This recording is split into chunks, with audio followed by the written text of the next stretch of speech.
remember, in previous years of Forum, there's been an ongoing series called Spiritual Itinerary, in which different professors came and shared kind of the story of their life, often the way their intellectual life and their spiritual life was entwined together.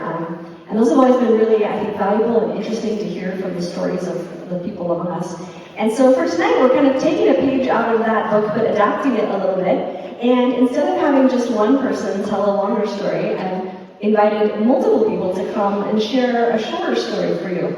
And in keeping with our theme for this year, which you might remember that our theme for this year is just reflecting on why we do the great books thing here in Honors, why do we read these books, and what impact can they have on our spiritual lives. I asked all of these lovely people to share about a particular book that was not the Bible that had an impact in their spiritual life. So you're going to hear from all four of them, plus me, about a book and our spiritual life in the next little while. So I'll let each of you introduce yourselves when you come up to speak about your book. So you can stand at the podium, you can stand in front of the chairs, you can speak from your chair. You have options now, whatever you're comfortable with. So what's your first? Go for it.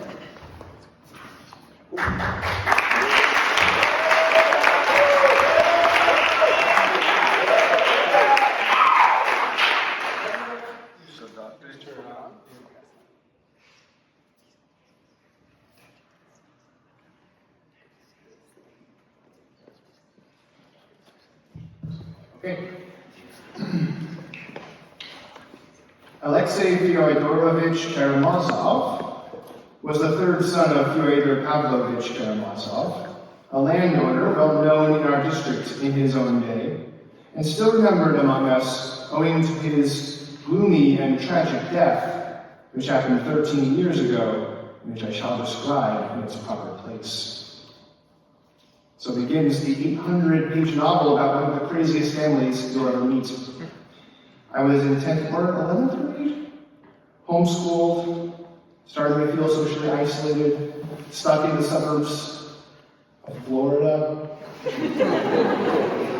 and eager to figure out what made great literature great. By that point, I realized I wanted to study literature and to try writing some myself, but I needed to read some. I had seen Brothers Karamazov on lists of greatest works, and important to me, it was really long. I liked long books. I remember reading the biography of Teddy Roosevelt because it was the longest book on my dad's bookshelf. It's like 1,000 pages, and I don't remember any of it. Like in fourth grade. I don't know what I was expecting, but it was not a story about a family revolving around shocking depravity. Brothers Karamazov tells the story of the Karamazov family. Fyodor Pavlovich Karamazov, there's three sons, Dmitry, Ivan, and Alyosha. The father, Fyodor, is a shockingly depraved man, a complete buffoon and hedonist. He's a total drunk, a womanizer, abandons his sons, and yet he tries to play it off, and in doing so, digs the hole deeper for himself. A quote from chapter 1 hints at the depths of this craziness. Finally, she, that's Fyodor's first wife, left the house and ran away from Fyodor Pavlovich with a destitute divinity student, catch that, leaving Mitya, a child of 3 years old, in her husband's hands. Immediately, Fyodor Pavlovich introduced a regular harem into the house and abandoned himself to orgies and drunkenness. In the intervals, he used to drive all over the province, complaining tearfully to each and all of his first wives, having left him, his first wife's friends, I should say, going into details too disgraceful for a husband to mention in regard to his own married life.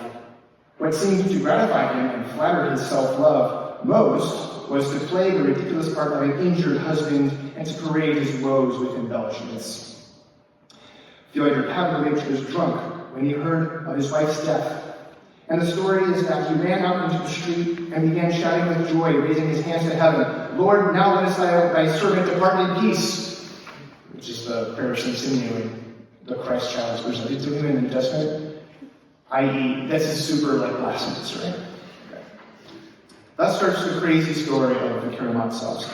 Fyodor Pavlovich needs money for his orgies, so he withholds his son's inheritance, Dmitri's inheritance, creating a bitter legal dispute between them. And when the lovely Grishenka comes to town, a woman of ill repute and who for some reason makes all the men go crazy. Dmitri, who's like in his 20s, needs the money more than ever, so woo her. The only problem is Father Fyodor, out in his 50s, is also taking Grushenka. So the last thing he's going to do is hand his inheritance over to his competitor. Dmitri starts declaring openly that he'll kill his father if he doesn't get the money, or if his father does anything with Grushenka. And this being the 1800s Russia, they try to settle the dispute by going to a monastery and asking for guidance from a spiritual elder, but they just end up insulting each other and embarrassing themselves in front of the monks. Several hundred pages later, Father Fyodor Pavlovich is laying on the floor in his bedroom, dead from a wound in the back of his head. And from there, the plot gets going. You look at the point. Dostoevsky is a specialist in criminal psychology, and the novel is worth reading solely to experience his rendering of the scenes through the experience of his characters. At the same time, the story develops not as a tightly structured plot, but is what we generously call a character development plot, which just means pausing the main storyline to go into depth with character backstories. So before you find out which Karamazov Grushenka will select for her lover, you've got to patiently plow through hundreds of pages of side plot and even philosophical discussions. In one famous scene, the two younger brothers, Ivan and Alyosha, hang out in a bar talking about the problem of evil. Ivan, an intellectual atheist, argues that he cannot accept a God who would allow even one innocent child to suffer needlessly. Alyosha, an aspiring monk, doesn't get defensive, but thinks with him through the problem and even agrees he doesn't have all the answers.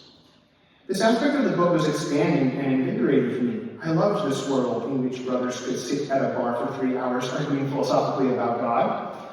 I would later learn about the dialogic imagination and how Dostoevsky creates characters that are basically concepts and puts them in pairs of talk.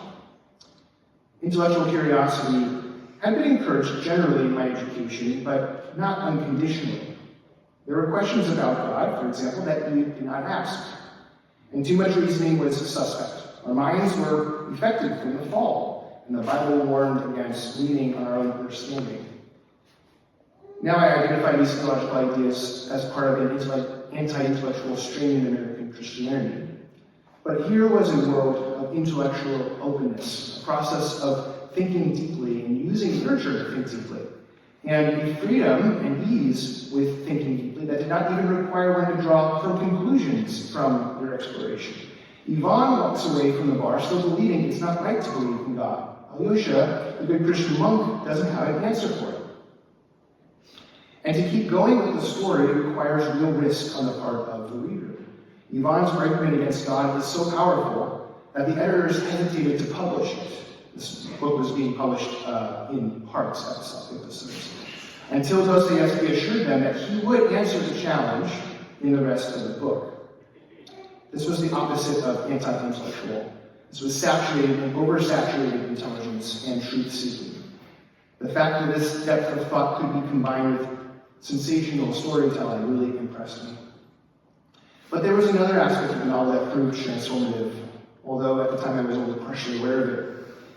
I had no knowledge yet of orthodoxy, and the spiritual world of the novel seemed vaguely Catholic, but what was striking was at the center of this story is a man, Elder Zosima, who was so loving, holy, real, that you couldn't help but be compelled by his holiness and spiritual energy.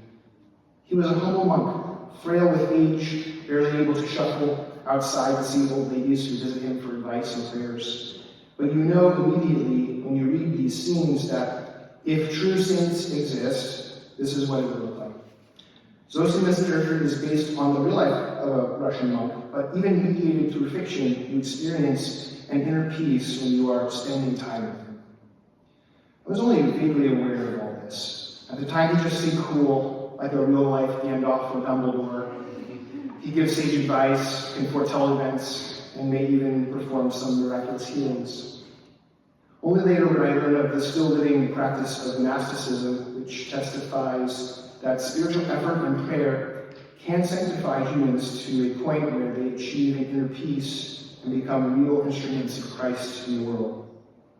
Such a faith was bigger and more wonderful than the one I realized was possible. It was something like an ecstatic form of faith. I think it was at this point that the seeds were planted in me that would become an interest in love for Christian mysticism. I want to share a quote from Elder Zosima. At one point he says, "Know, dear ones, that every one of us is undoubtedly responsible for all men and everything on earth. Not merely through the general sinfulness of creation, but each one, personally, for all mankind and every individual man.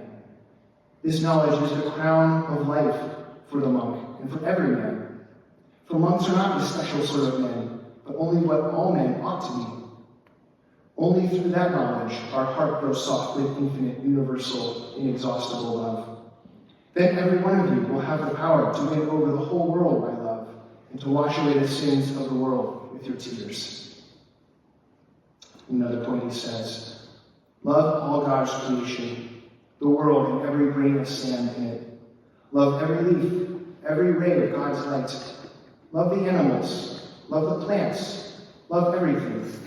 If you love everything, you will perceive the divine mystery in things. Once you perceive it, you will begin to comprehend it better every day, and you will come at last to love the whole world with an all-embracing love." Dostoevsky promised his editors that the book eventually would answer Ivan's challenge against God. He fulfills his promise, but through the stories, events, and images, not by direct statement. The answer, however, is suggested in these quotes from Zosima. Each one of us is personally responsible for the sins of all mankind, which is to say, the problem of evil will not be answered unless we become like Christ, willing to see the sins of others as our problem, to see ourselves doing the work of Christ, and willing to suffer for the salvation of mankind. If you want to find out what happens to Alyosha, Dmitri, and the heartbreaking Grushenka, and see how the story answers Ivan's atheism, you will need to read the book. And you can do that in World Literature 2 next fall.